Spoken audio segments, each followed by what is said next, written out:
Susan here with a quick story about an interesting study that has been called the Super Chicken Experiment. So here's how it goes.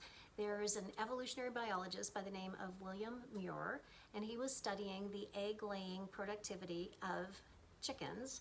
And so he had a hypothesis, and that was that if you bred super chickens, really high-producing hens, that you could then eventually create higher producing chickens on a regular basis.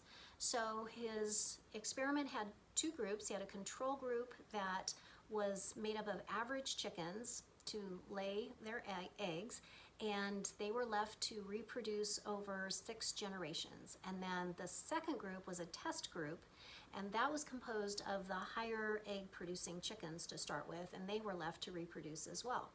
And so the experiment was involved measuring the experiment involved measuring the egg production of the chickens.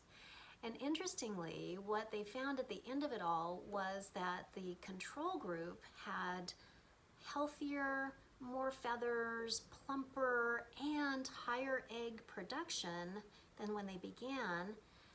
But the super chicken group was a little bit of a sobering sight. They actually fared much worse, and there were only 3 hens left out of that entire process because the competitive culture of those super chickens caused them to be aggressive and peck one another to death.